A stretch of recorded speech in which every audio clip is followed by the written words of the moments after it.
연애 3년에 결혼해서 이제 반년도 안 지났는데 이 이상 더 버텨봤자 이혼하는 시기만 늦춰지는 거지 뭐 다를 게 없는 생각이 들어 재빠르게 이혼 결심한 30대 초반의 여자입니다. 제가 이 이혼을 결정하게 된 게 홧김에 그렇게 하기로 정한 게 아니라 정말 하루에도 12번씩은 다시 생각해보고 나름 노력을 했습니다. 하지만 어쩔 수가 없었어요. 시댁은 제 또래 부모님 세대 치고는 드물게 엄청난 대가족입니다. 남편까지 합쳐서 4남매예요. 남편이 무조건적으로 제 편을 들어준다고 해도 이미 쪽수부터 밀려요. 시부모님이 나서서 제 편을 들어줘야 겨우 이기는 정도인데 팔은 안으로 굽는다잖아요. 결혼하고부터는 이 집구석에 내 편은 하나도 없다는 생각이 들었어요. 오죽하면 남편이라고 하겠어요. 내 편은 죽어도 안 들어주니까 그래서 남편 아닌가 하는 생각이 듭니다. 굳이 비유를 하자면 제가 매주는 콩으로 쓰는 거다라고 말을 한다고 쳐보겠습니다. 그러면 남이편 남편 포함해 6명의 시댁 식구들이 콩이 아니라 팥이라고 우겨요. 저만 이상한 사람이 돼버리는 시기였지요. 처음에는 저도 결혼하고 이 식구들의 일원이 되었으니 당연히 6명 가족들이 제 의견에 입을 맞춰서 콩이라고 해줄 줄 알았습니다. 그런데 저는 그냥 철저히 이 식구들에게서 남이나 마찬가지인 사람이었어요. 저만 빠지면 이 집구석에 의견 다툼 하나 없이 평화가 찾아올 텐데 제가 꾸역꾸역 이 집구석 며느리 안에 올케로 남아있어서 뭐 좋을 게 있나 싶더라고요. 그래서 평생 화목한 가정 되시라고 제가 빠져주기로 했습니다. 돌이켜 생각해보면 시작하자마자부터 첫 단추가 잘못 들어가긴 했어요. 신혼여행 다녀와 시댁에 인사하러 간 첫날이었지요. 시부모님 댁에 인사를 드리러 갔는데 몇 시간 거리에 사는 신우들까지 다 와 있을 거라고는 생각도 못했습니다. 심지어 이미 결혼한 큰 신우는 남편의 자식들까지 다 끌고 쳐들어왔고 아직 대학교 다니는 막내 아가씨는 연애 상대인 남자친구를 데리고 와서 있었어요. 제가 신혼여행 다녀온 게 이렇게 환영받을 일인가 싶었습니다. 이렇게 전부 모이는 게 명절이나 시부모님 생신같이 그런 특별한 날 아니면 거의 없지 않은 거 아닌가 싶었거든요. 그런데 뭐 당연스럽게도 이 사람들이 저희 신혼여행 무사귀환을 축하해주기 위해 모인 게 아니라는 걸 알게 되었습니다. 저를 기다린 게 아니고 혹시나 제가 신혼여행지에서 가족들 위해 사왔을 선물을 받으러 그 먼 길을 행차했던 거예요. 그런데 이걸 어쩌나. 저는 신혼여행지에서 선물 따로 구매 안 했습니다. 이미 결혼 전에 예단으로 시어머니 현금부터 해서 신우들이 원하는 명품 선물도 전부 다 돌렸던 상황이었거든요. 결혼 전에 이미 다 해놓은 걸 못하러 결혼하고 또 해야 하나 싶었어요. 제가 뭐 도깨비방망이도 아니고 두들기면 뭐 나온다는 인상을 심어줄 필요도 없다 생각했지요. 그나마 사온 게 간단한 주전부리 할 것들이었습니다. 먹는 게 남는 거라고 좋은 선물이라 사온 게 아니고 정말 빈손으로 가기는 뭐하니까 귀국하는 날 면세점 돌아다니면서 몇 개 챙겨온 거예요.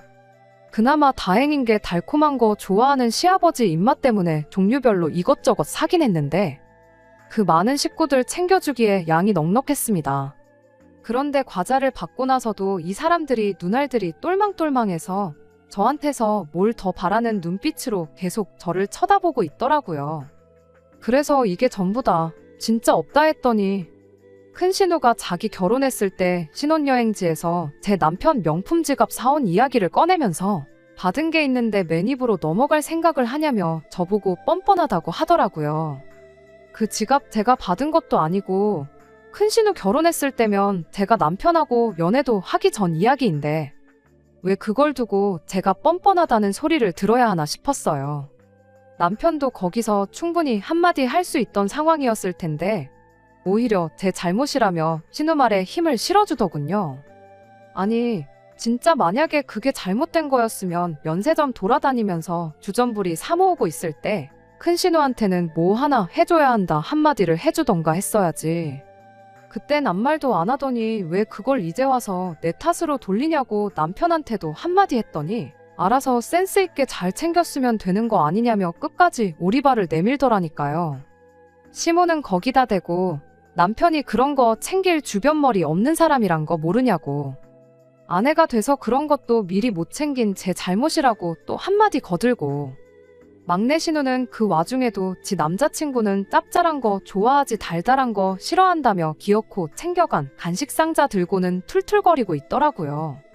하다못해 막내 신우 남자친구 선물까지 챙겨왔었어야 한다는 소리 들으니 기분이 좋을래야 좋을 수가 없었지요.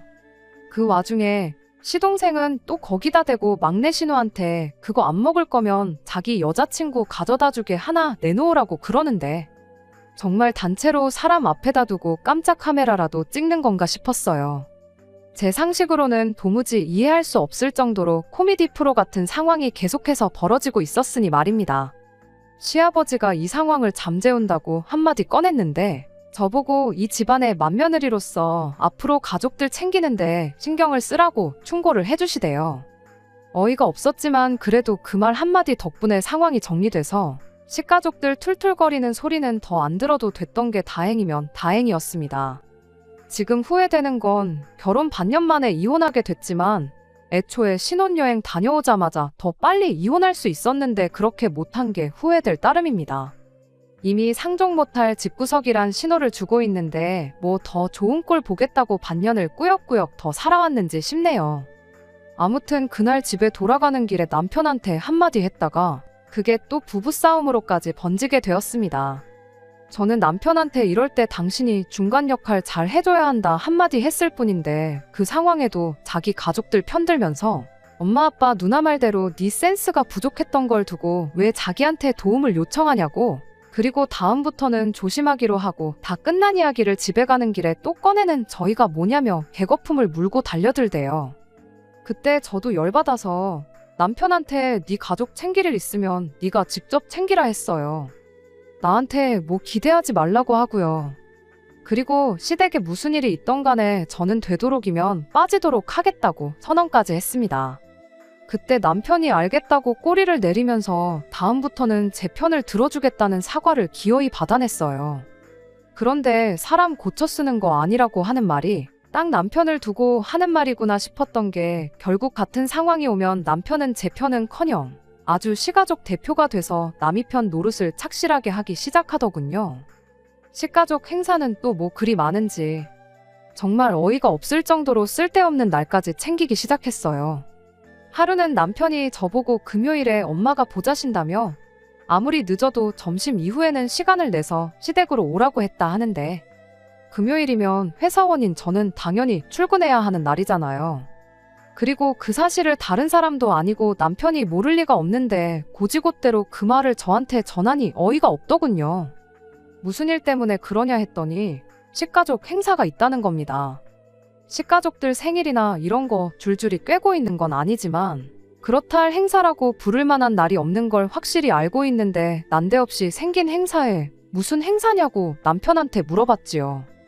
왜? 큰신우 시조카들이 있다고 했잖아요. 그중 첫째가 받아쓰기 100점을 받았다고 그걸 축하하려고 모이기로 했다고 하는 겁니다. 처음엔 제 귀를 의심하지 않을 수가 없었어요. 받아쓰기 100점 때문에 온 가족이 모여 축하를 해주냐고요. 남편은 저보고 애가 없어서 모른다고 그때가 애들 감수성이 얼마나 예민한지는 아냐며 작은 걸로 온 가족들이 축하해주고 그러면 애가 앞으로 얼마나 더 열심히 공부를 하겠냐고 하더라고요. 오히려 저를 감수성 없는 냉혈한 취급을 하는데 100번 양보해서 그거 축하해준다 치고 축하해주면 축하해주는 거지 왜 그 자리 열기 전날인 금요일부터 내가 시댁에 가 있어야 하는 이유를 말해보라고 했죠. 남편은 저한테 그럼 엄마 보고 그 많은 식구들 먹을 음식 준비를 혼자 하게 둘 셈이냐고 하더라고요. 내 자식이 받아쓰기 100점을 받은 것도 아니고 심지어 막내 신우랑 시동생은 시부모님하고 한 집에 같이 살고 있는 데다가 큰 신우도 시댁에서 그렇게 멀지 않은 곳에 살고 있는데 왜 나만 콕 집어서 가야 되는 거냐 따졌지요. 지 자식 축하해 줄 거면 큰 신우가 자리를 만들던가 해야 하는 게 맞는 거 아니냐 따지니 남편도 딱히 그 말에는 지 가족들 편을 못 들고 어버버거리면서 더 말을 잇지 못하대요. 제 소중한 월차를 시조카 받아쓰기 축하해주는 자리 밥하려고 쓸 생각 없으니 그렇게 알라고 하고 밥 준비 안 해서 내가 그 자리에 초대를 못 받게 된다면 그건 그거대로 아쉬운 거 없으니 축하해주고 싶은 사람들끼리 축하해줘라 하고 말았습니다. 그렇게 말하니 남편이 삐쳤는지 문을 부서져라 닫고는 방에 처박혀 나오질 않더라고요. 정확히 10분도 지나지 않아서 시어머니한테서 전화가 왔는데 전화를 받지 않아도 뭐 때문에 전화했는지는 안 봐도 비디오였어요. 아예 시어머니한테 대놓고 안 간다 할 셈으로 전화 받았습니다. 아니나 다를까 시어머니가 저보고 너무 서운하다 하시더군요. 이참에 같이 음식 준비하면서 며느리랑 친해지고 그럴 생각이었는데 너무 하나만 보고 다른 건 못 보는 거냐고 저를 나무라시대요. 나무를 보지 말고 숲을 보라시는데 둘 다 볼 생각일랑 전혀 없는데 자꾸 무슨 말씀을 하시나 싶었어요. 암만 거절해도 포기하지 않을 것 같아서 제가 올해는 결혼식에 신혼여행에 이래저래 휴가도 다 땡겼어서 쓸 휴가도 없다고 조금 거짓말 섞어서 못 간다고 했지요. 그랬더니 그럼 저보고 집에서 다 같이 먹을 만한 음식 몇 가지 해서 당일날 가져와 달라고 하더라고요. 도무지 끝이 나지 않을 것 같아서 그럼 알겠다고 제가 뭐 해갈 만한 거 있는지 보고 해가겠다고 대답하고 전화 끊어버렸습니다. 그리고 나서 그날 10몇 명 먹을 음식을 뭘 해가야 하나 생각을 하는데 내가 왜 이딴 걸 고민하는지 싶고 그냥 차라리 돈으로 때우는 게 낫겠다 싶어서 그날 가서 대충 피자나 치킨 이런 거 배달시켜야겠다 생각하고 말았죠. 그리고 그 어이없는 받아쓰기 축하 파티 다녀와서 남편하고 또 한바탕 하게 되었네요. 시어머니가 너무 서운하다고. 제가 음식 해올 줄 알았는데 배달시킨 걸 보니 며느리가 아무래도 우리 가족들을 우습게 보는 거 아닌가 하고 남편한테 하소연을 하셨답니다. 그날 상차림에 솔직히 제가 시킨 피자랑 치킨이 제일 먼저 사라졌어요. 남으면 싸가라고 해도 될 정도로 넉넉하게 배달시키기도 했고 솔직히 상차림이라고 해서 뭐 대단한 거 하나도 없었습니다. 딱 봐도 큰 신우나 같이 사는 신우들이 뭐 아무것도 준비 안 했다는 건 누가 봐도 자명한 사실이었고요. 남편도 피자며 치킨이며 신이 나서 뜯어먹어 놓고는 다 끝나고 나니 저보고 정성이 부족하다고 서운하다 하는 꼴이 이해가 가지 않았네요. 그 뒤로도 알 수 없는 시가족들의 대환장 파티는 계속 이어졌습니다. 막내 신우가 운전면허를 땄다고 축하 자리를 만들지를 않나. 그냥 가족들 모이기 위해 아무 날이나 기념일 만들어서 잔치를 여는가 싶었어요. 제 3자인 사람이 보면 이 집구석만큼 화목한 집안도 없을 거예요. 말도 안 되는 이유 가져다 붙이며 매일같이 가족 모임에서 다 같이 좋은 음식 먹고 그러니까 말이죠. 저도 이 가족의 일원으로 인정받고 다른 가족들 대하듯이 똑같이 대해줬다면 아마 참 좋은 사람들과 한 식구가 되었구나 그런 생각을 가졌을 것 같습니다. 남편은 계속 제가 외동이라서 형제들 많은 집 분위기를 적응 못하는 거다. 이게 진짜 가족들이 사는 모습이다. 이딴 식으로 말하는데 뭐 저희 가족은 가짜 가족이라는 소리인지 정작 결혼 후에 있던 친정어머니 생신 때는 처가가 멀어서 가기 힘들다고 20만 원 띡 보내놓고 자기 할 도리 다 했다 하던 놈이니 뭔 기대를 했겠어요. 다 같이 사소한 일로도 서로 축하해주고 그러는 게 나쁜 건 아니지만 경제적인 부분이나 귀찮은 것들은 전부 맏며느리인 제가 할 일이 돼버리고 나름 제 할 도리 했다고 생각했는데 결과적으로는 저만 나쁜 사람 되니 그게 참 싫었어요. 막내 신우 운전면허 취득 축하도 해주고 예비군 다녀온 도련님 나라 지키고 오느라 고생했다고 모이고 그런 말도 안 되는 모임 자리 몇 번 가지고 나서 저도 지쳐서 남편한테 나는 더 이상은 못하겠다고 그냥 앞으로 시댁 식구들 모일 건덕지 있으면 혼자 다녀오고 실컷 축하해주라고 했습니다. 남편은 제가 조금만 더 신경 쓰면 되는데 적응 못해서 그러는 걸 두고 엄살을 부린다고 툴툴거렸지만 제가 안 가겠다는데 뭐 별 수 있었겠나요. 그렇게 한 2달 정도 지나서 제가 이혼을 결심하게 된 지난달 이야기입니다. 그래도 그날 자리는 나름 의미 있는 타이틀이 있었어요. 시어머니 생신이었거든요. 다른 날이면 몰라도 생신은 당연히 축하해야 마땅한 자리였으니 저도 참석하기로 했어요. 시어머니 생신상 차려주려고 싶었던 건 아니지만 그래도 생신이라는 이름에 걸맞게 이번에는 돈으로 해결할 생각만 하지 말아야겠다 했습니다. 물론 그렇게 결정하게 된 이유에는 신우들도 같이 음식을 돕겠다는 말이 있어서였지요. 어차피 살림은 세 사람 통틀어서 큰 신우가 제일 잘 알 테고 큰 신우 주도하에 음식이 준비된다고 했으니 저도 옆에서 손이나 좀 거들면 되겠다 싶었지요. 남편도 오랜만에 제가 참석한다 하니 기분이 좋아 보였어요.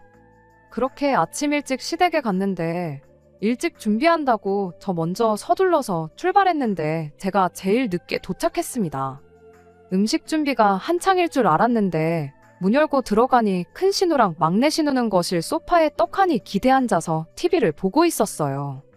제가 늦어서 시작을 안 했구나 싶어서 서둘러서 같이 준비하자고 했는데 주방에 웬 처음 보는 아가씨가 혼자 허둥지둥대면서 불 앞에 왔다 갔다 하더라고요. 딱 봐도 대학생 티가 팍팍 나는 젊고 아리따운 아가씨였는데 쟤는 누구길래 시댁 주방에서 음식을 하고 있나 싶었어요. 큰 신우랑 신우는 제가 오든 말든 신경도 안 쓰고 음식 준비하고 있으니 저기 가서 도와주라길래 주방으로 향했습니다. 그 아가씨한테 당신은 대체 누구시길래 여기서 이렇게 음식을 하고 있느냐 물었더니 자기를 시동생과 만나고 있는 여자친구라고 소개하더라고요. 나이는 23으로 제가 생각했던 것보다 더 어렸습니다. 이제 대학교 졸업반이고 취직 준비하고 있다고 하는데 결혼할 것도 아닌 아가씨가 왜 여기서 음식을 준비하고 있나 했더니 남자친구인 시동생이 엄마 생일이라고 와서 음식하라고 불러냈다고 하더라고요. 아직 세상 물정 모르고 나이차 많이 나는 남자친구가 하래니까 하고 있는 것 같은데 괜히 마음이 측은해지더라고요. 뭘 몰라도 한참 모르고 남자친구가 얼마나 좋으면 결혼도 안 했는데 그 어리고 한참 때인 나이에 예비시댁도 아니고 남자친구 엄마 집 와서 이렇게 종노릇을 하고 있나 싶었어요. 뭐 지가 좋다고 와서 음식 준비하는데 내가 신경 쓸 게 있나 싶어서 저도 같이 음식 준비를 돕기 시작했지요. 딱 보니 기껏 해봐야 라면 정도 끓여본 게 전부겠거니 하는 솜씨로 인터넷 뒤져가면서 열심히 음식 준비를 하고 있었더라고요. 큰 신우랑 막내 신우한테 재료 손질은 얼추 다 끝난 것 같은데 이제 같이 오셔서 도와야 되는 거 아니냐니까. 두 사람은 들은 채 만 채 인터넷에 어떻게 하는지 다 나와 있으니까 그거 보고 빨리 음식 준비나 하라고 하고 지들끼리는 시시덕거리며 다시 TV 보는데 열중하더라고요. 음식 몇 개 하는데 넷이서 힘 뺄 필요 있냐고, 둘이면 충분히 할 거 아니냐고 하면서 이쪽은 신경도 안 쓰는데 그때 뭔가 제 머리를 세게 한 대 얻어맞은 것 같았어요. 이 세상 물정 모르는 아가씨나 저나 뭐 다를 게 있나 싶더라고요. 결혼 이야기 나오기 전부터 남자친구 엄마 생일자리에 끌려와 난생 처음 보는 사람들 밥해주고 있는 이 아가씨나 필요할 때 내 편 한 번 들어주지 못하는 남자 믿고 시댁 와서 종노릇 지갑노릇 하고 있는 저나 똑같다는 생각이 들었어요. 그래서 그 아가씨한테는 음식 준비 그만하라 말하고 신우들한테 가서 빨리 음식 준비 도우라고 한마디 했습니다. 다른 사람도 아니고 엄마 생일상 준비하는데 자식들은 놀고만 있고 남의 집 자식들이 음식하는 게 말이나 되냐고 한마디 했죠. 그랬더니 큰 신우가 어이없다는 듯이 저를 쳐다보면서 저보고 생각 잘하라고 하는 거예요. 지금 저 기집애 확실히 버르장머리를 들여놔야지 나중에 제가 편하다고요. 오란다고 와서 음식 준비하는 거 보면 분명히 결혼할 텐데 지금 미리 기강을 다져두지 않으면 고생하는 건 지들이 아니라 저라고 하는 겁니다. 그 말을 들으니 이 신우들 뿐만 아니라 온 집안 식구들이 저를 어떻게 생각했고 자기들 편하기 위해 부려먹을 생각뿐이었다는 사실에 확신이 생겼어요. 그대로 앞치마를 큰 신우 얼굴에 벗어던지고 저는 이 집구석에 더 이상 엮일 생각 없으니 그렇게 알라말하고 자리 박차고 나왔습니다. 나오는 길에 시동생 여자친구라는 아가씨도 데리고 왔는데 평소에도 얼마나 시동생한테 가스라이팅을 당한 건지 나와서도 안절부절 계속 눈치만 보고 있더라고요. 두 사람이 어떤 관계인지는 모르겠지만 지금 이 상황만 봐도 정상은 아니고 좋은 꼴 못 볼 테니 기회가 왔을 때 헤어지라고 했어요. 저도 아가씨 덕분에 이혼할 결심이 섰다고 난 이 길로 이혼 서류 작성하러 갈 거라고 말해줬죠. 집에 도착하니 남편은 아직 출발할 준비도 안 하고 혼자서 느긋하게 커피 한 잔 내려놓고 토요일 점심을 만끽하고 있더군요. 갑자기 들이닥친 저를 보고 당황한 남편이 엄마 생신상 준비는 어쩌고 벌써 왔냐길래 니네 가족 일은 니들끼리 알아서 챙기라고 한마디 해주고 나는 월요일 되는 대로 변호사 찾아가 이혼 준비 시작할 테니 그렇게 알라고 했습니다. 자초지종을 들은 남편이 그 와중에 한다는 소리가 저보고 왜 쓸데없는 오버를 떠냐면서 어린 시동생 여자친구 밥만 닮았으면 우리 집이 얼마나 평화로웠겠냐고 또 가족 편을 들더라고요. 동생이 사람 보는 눈이 있어서 그 어린 나이에도 벌써 시댁 행사 참석하고 군소리 안 하는 참한 며느리감을 데려왔다고. 저보고 그 어린 친구 밥만 닮아보라고 큰 소리를 치더군요. 결국 남편도 신우들이랑 다른 거 없는 놈이고 애초에 제 편을 들어줄 생각 없었다는 걸 결혼 6개월이 지내서야 깨달았습니다. 옛말 틀린 거 하나 없고 사람 고쳐 쓸 수 없다는 말도 정확하게 이런 상황을 두고 하는 말이었던 거죠. 암만 입 아프게 떠들어봐야 저 혼자 비정상이라고 말하는데 상식선에서는 제가 옳을지 몰라도 이 집구석에서만큼은 제가 틀린 사람이었던 거예요. 시어머니 생신상 차리는 게 시작이면 시작이지 앞으로 어떤 일이 일어날지는 굳이 제가 제 인생 바쳐가며 보지 않아도 알겠더라고요. 그래서 제가 이 집구석에서 빠져주겠다 했습니다. 이혼 이야기도 맨 처음엔 홧김에 꺼내긴 했지만 하루라도 빨리 탈출하는 게 제 앞으로 남은 인생을 위해서도 정신건강을 위해서도 좋겠다는 생각이 들었어요. 제 연락처는 어떻게 알았는지 시동생 여자친구였던 그 아가씨가 저보고 고맙다는 연락을 해왔어요. 이야기 들어보니 시동생하고는 헤어졌다고 하더라고요. 아마 그 집구석 사람들이라면 지금쯤 시동생 헤어지게 된 이 상황을 두고 제 욕만 실컷 하고 있겠지요. 신혼여행 다녀오자마자 이혼하나 6개월 뒤인 지금 이혼하나 뭐 다를 게 있겠냐마는 더 늦게 결심하지 않은 걸 두고 위안 삼으려고 합니다. 아무쪼록 그 집구석은 화목한 가족 흉내내면서 지들끼리만 평생 같이 살았으면 좋겠어요. 괜히 저 같은 사람 더 만들지 말고 말이에요. 끝까지 들어주셔서 감사합니다. 오늘의 사연은 여기까지입니다. 구독과 좋아요, 알람 설정 부탁드리고 더 좋은 사연으로 다시 찾아뵙겠습니다. 감사합니다.